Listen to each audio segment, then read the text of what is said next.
we did, and even that happened today. So this is very informal, very relaxed. We're going to explain who we are and what we're doing up here on the stage, drinking whiskey at this hour of the day. My name is Michelle Dooley-Mann, and I was invited to this small Swedish town in Tranås by apparently winning or something a Dylan Thomas literary award. I'll quickly tell you, but I apparently decided to backfoot myself and start the show.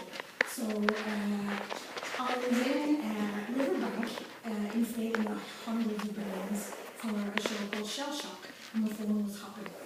And I finally saw that it was a Swedish number, and realised that it was in fact Colm O'Kieran here, ringing from Kraftwerket in Toronto to say, "You're in the film. You've got to Swedish." And I just went, "Hey, I'm going to call you back." And then didn't process the whole. I was like, "What, Sweden?" And then I was going, "Look, put the chairs up in there." So it took me 48 hours to go, "I think they're flying me to Sweden. Jesus." And then I said, "What am I going to do out there, and how will it be?" And I was a little nervous and excited, but kind of freaked, because I live alone, and the idea of a big brother house and a big house with a number of personalities, and I went, what will my room be like? What will the bathroom be like? Oh, Jesus, I have OCD and IBS, it's going to be a nightmare. And then I went, what am I going to, I'll just think about it and see how I feel. I might come home on the second day. I met this guy an hour after I had gone into the house, which was, I had an entire piece I performed the other night, 25 minutes of a piece called Butterface, about them giving me a butter knife, where I said, "Oh, she's lovely from the back of Butterface." And when Laughing Boy was rocking up the gravel drive with Colm and a guy from Pakistan called Anasur, I just watched the three of them come up with their cases and went, "Oh, Jesus." And 20 minutes later, myself and Bengt Björklund, the amazing, irrepressible, and was the heart of the house, poet, writer, raconteur, we were lying in the grass outside, smoking a pipe and drinking very, very strong beer that he brought in his suitcase. Magnus Swain is the legendary librarian in Tranås, and one of the guys instrumental in not only coming up with the idea and focusing on Dylan Thomas, but getting who Anasur described as the king of culture in Sweden, and which is an old neighbour of mine called Colm Kiernan, now Colm O'Kieran, resident in Tranås, who's an all-round good egg who manages to do stuff and do green stuff and awareness, and also foster culture and creativity in this tiny northern Swedish town. And at the end, I have Mr. Dominic Williams. Dominic of the Richard Burton voice, the just amazing, amazing guy. I kind of danced around Dominic for a few days in the residency, and I went, "He's the guy. If I'm not either the queen or the waif, there's no middle ground. I have to be either or." And so Dominic and I was like, "I will be so. What is he doing?" And then I realised the guy is awesome. Awesome, amazing, looked after everybody, and hauled me to a doctor where my leg was literally that size, and also fixed the crutches for me, the ones I thought were just Swedish crutches. So that's nice. And I literally walked out of this room, and I walked in like this. Thanks very much. He was like, "Look, you can come in." "Oh, thanks very much. What are we doing?" Six times, Dominic. So now you know why we're here, and you know what we're going to do. We're going to talk about Dylan Thomas, we're going to do some of our stuff, and we're going to actually also take questions from the audience. Thank you to Mr. Williams, who brought a beautiful bottle of Pendaren in honour of Mr. Dylan Thomas and Clondalkin and all of the whole Welsh connection. And Akko, if you're not here, you'll have to arm wrestle for the last shot. Okay, ladies and gentlemen, welcome. Thank you.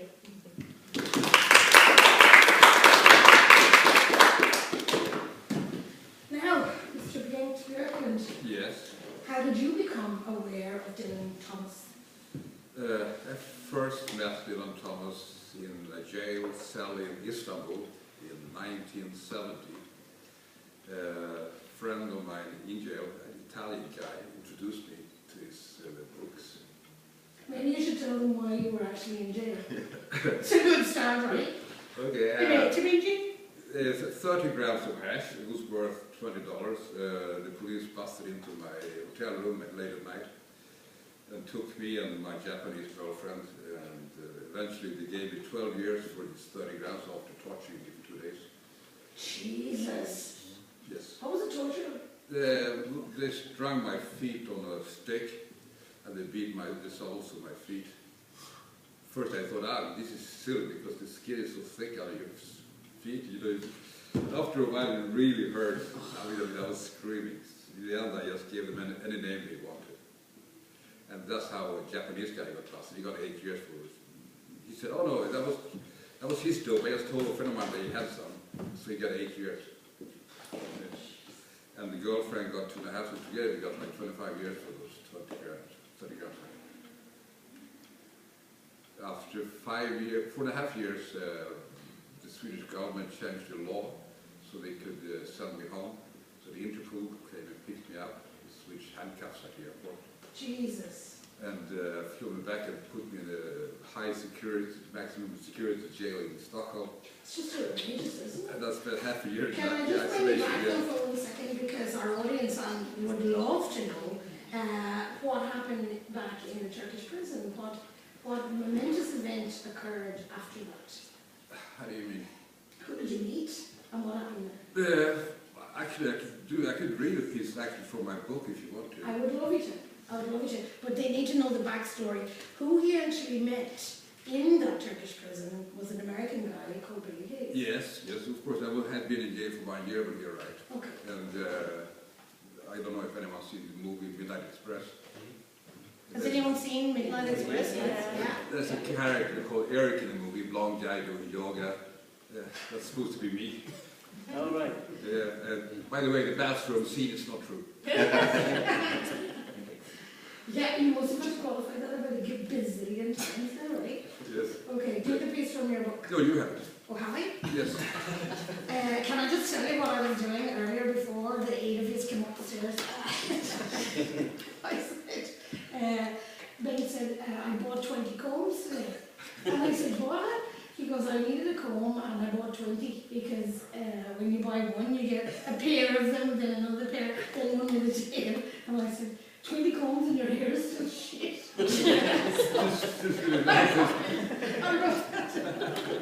Here's the stuff. I guess it could have been a poem yours. Yeah, it'll be blogged tonight.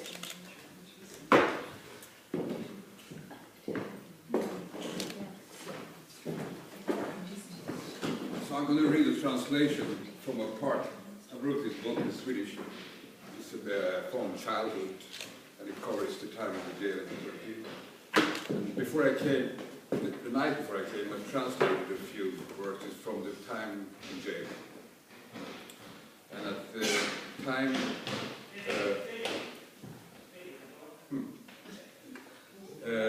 I've already been there for a couple of years when this story starts. We move like a family, a collective of creative men.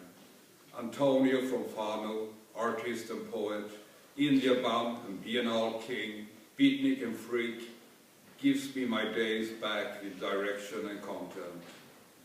Ronald, long and colored, from Chicago, Black Panther, repeat poet, reads aloud his poetic manifesto of the black man's strength and beauty, of the white man's decadent and moribund society.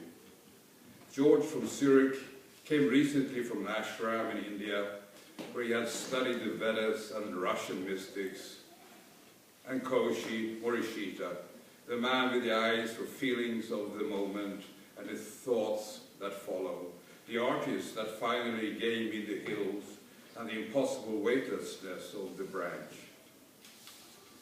I read and followed the living theater with Antonin Artaud, an expressed destiny of strong desire bordering on the improbable. I traveled with him among Mescal Indians and keep him company the years in mental hospital. I have long conversations with Rabindranath Tagore, and I often wake up in Russia in the late 19th century. The Japanese sneak far into my eyes, and fairy tales mixed with the real and Dylan Thomas. I travel for days like a monk in his prayers, far longer than the surrounding turbulence we are forced to link with. The seasons tick quietly.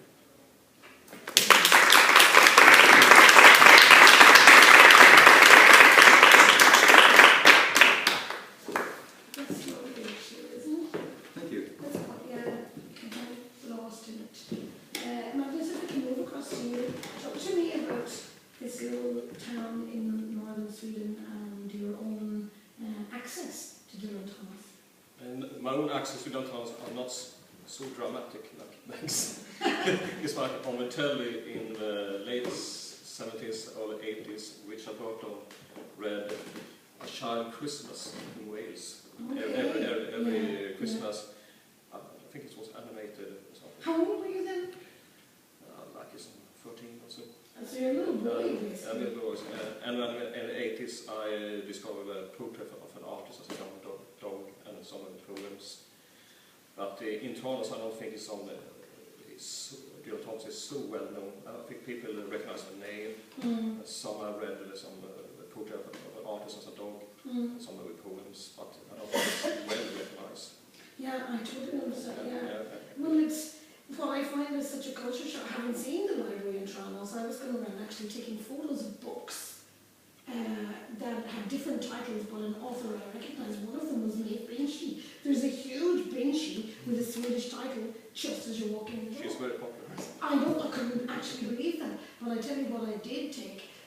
We may have given you Binchy and he gave you Thomas, but I took Tove Jansson. Yeah, that's really awesome. Oh, sweet Jesus.